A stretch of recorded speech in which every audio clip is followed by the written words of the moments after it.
Yesterday, while I was preparing this message, there was these words of encouragement for someone that came to me.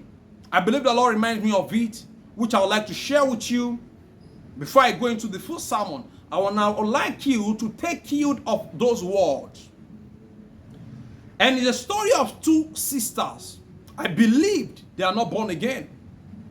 One was a prostitute. I use the word prostitute because she slept with someone who is not her husband, someone who she is not legally married to, someone who God did not recognize as her husband, and men do not recognize.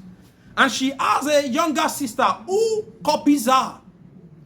That younger sister was not interested before, but because, her elderly sister, she's making stuff like money on after doing stuff like that, committing adultery.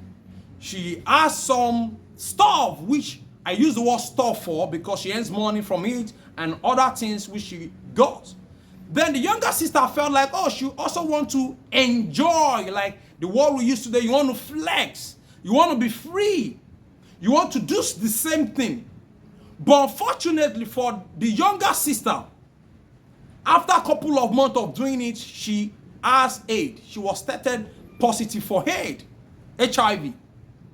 And here in Africa, when you hear the word HIV, it's like a death sentence.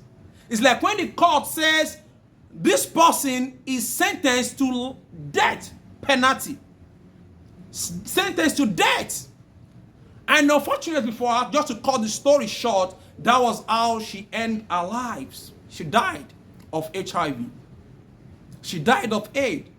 Just because she compared herself with someone who is her sister. And that's why, brethren, listen to this word this morning. Never compare yourself with your loved ones. Never compare yourself with anybody, your loved ones, your mentors, your teacher, anybody. But I can tell you, compare yourself with those who through faith and patience obtain the promise. But anything else, never do that, because I can tell you destruction is what will end such person. Like the story I share with you. That's how that sister lost her life. She lost it. And the fortunate part for that sister, who is a prostitute, let her give her life to Christ. I'm never sure either the one who died of HIV has the opportunity to also give her life to Christ. But the one who was committing adultery, she never asked AIDS or HIV, but later she gave her life to Christ. So, brethren, I believe one of the reasons, I know it's going to be making a lot of meaning to you under the sound of my voice, more than I saying it, because I know God is saying something to someone right now. And I would like you to take you to that. I can feel that. Take you to those words that you will not, so that you will not cut short your destiny, cut short your life. And may the Lord help us in the name of Jesus.